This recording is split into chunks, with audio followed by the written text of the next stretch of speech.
Boris, can we just give our Twitter handles so they can ask questions in the future? Absolutely. And we actually had one very relevant question here, something we left off. And I think you're an expert on this. But what role would an ICO play in funding an early stage entrepreneur? Small, light question for the end. Let's wrap it up. Let's wrap it up. It's not that different than what you do with Republic, to be honest. Having a following is really important. ICOs, for me, my answer is ICOs are great when you already have something and you can show the world that this thing is valuable. I think it's great for minority founders. You find, because it's lots and lots of people making individual decisions about investing. Lots of one-person decisions, versus the unanimous decisions, right? And so if you can get a big enough bullhorn and you can tell enough people about it, you'll find enough people to invest. There are a variety of challenges as well because you have to manage a much larger cap table. But we had a very successful ICO, and I think it's because we had something first and we had all of our docs and everything, and that we told that story to the world. And because we are who we are, we had a lot less bias. We had a ton of African investors looking to invest in African American-led companies. So you don't get that as much in like a Silicon Valley kind of traditional situation. All right, and I'm at Brian Brackeen on Twitter. If you don't talk here, please follow up with me there. Brian, hold on 1 second. Oh, man, they won't let me go. Okay, what's up? Well, you still got 10 minutes, man. I do. We're good. So somebody had texted us in, and then so I'm trying to rephrase it. They texted, but they didn't know how to say it. That's why I sent it to you. So for everybody up here, Brian, yourself, how do you remove bias when investing in something that you may not be aware of, like a cultural investment? Because you do have a lot of people of color and you have black people here. So at one point, hip hop was a bad investment. Now it's a multi-billion-dollar industry. A lot of people didn't invest in the craft beer. We had 3 of them sell down here. So as an investor, how do you get someone to pitch something to you that culturally you may not understand, but it doesn't mean it's a bad business idea? I think we could all probably answer. I'll start. We have an investment in a company called Excited. It's a gay male underwear brand, and I'm all for everybody. I'm not particularly gay, but I saw the vision. I saw it as a great product, and I saw the numbers. I mean, these guys, they were working. What they would do is they were selling so many off of a Facebook group, without a website, off of a Facebook group. They were selling so much gay underwear that they were having to sneak it into the office and send it from the mailroom. I mean, it was insane. And that company is now, we invested only a little over a year ago, and that company is now actually moving to Miami, growing operations. They're going to do millions in revenue. And these are 2 guys that were selling underwear out of a mailroom, right, a year ago. So I think that when the numbers are good, when the metrics are good, it does tell a story independent of the person's background. I agree. And another important role is recognizing that you have a bias to begin with. It's the same thing when a deck comes across your way from something that's deep tech that you don't understand. What do? You research. And it's the same thing. But the first step and most important thing is recognizing that you actually have a bias and addressing it and doing something to back those founders and get over that bias.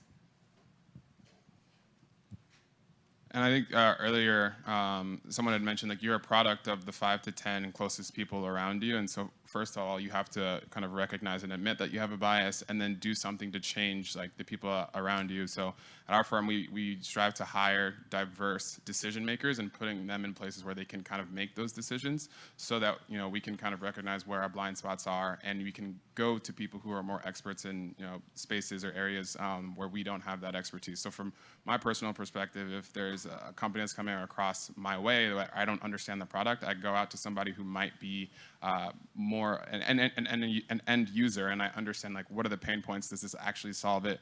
Would you be willing to pay for it? How much would you be willing to pay for it? And using that to kind of inform my decision. That's my process.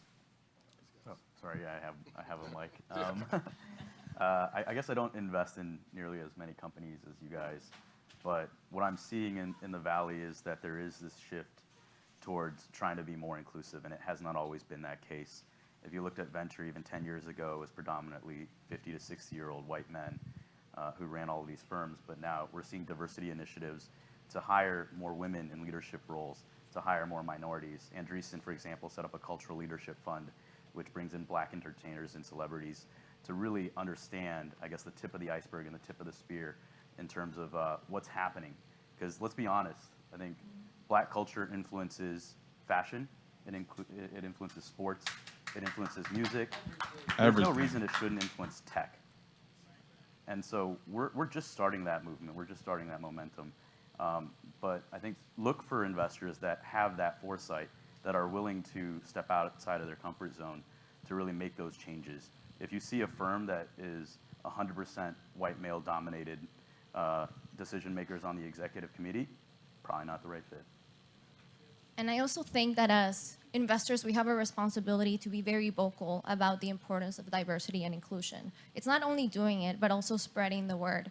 And I can tell that at 500, I'm a triple minority myself. I'm a female immigrant Latina with a very weird background too, professionally and academically. And my company is a combination of people like that. We embrace diversity and inclusion, and I've never been anywhere that I feel like that I belong so much. Like, this institution helps empower us and encourage us to be ourselves for founders, for employees, for investors, and we've actually made a commitment to promoting diversity and inclusion.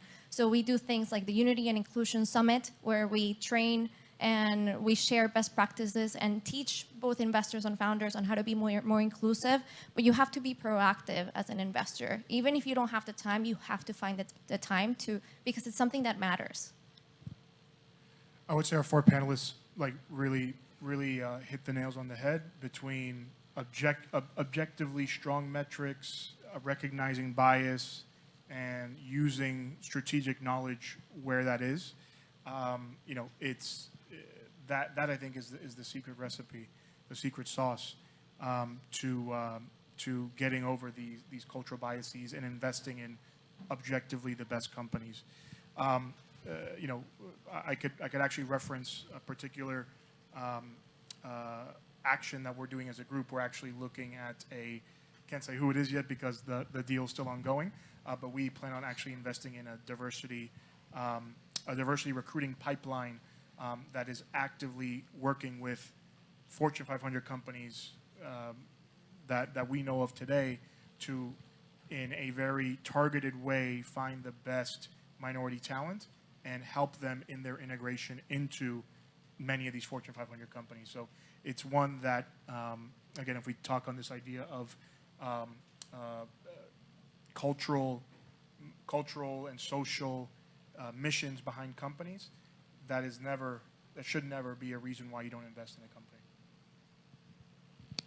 I think we're set. Do you want to give the Twitter handles now? Sure. At Brian Brackeen is my Twitter handle.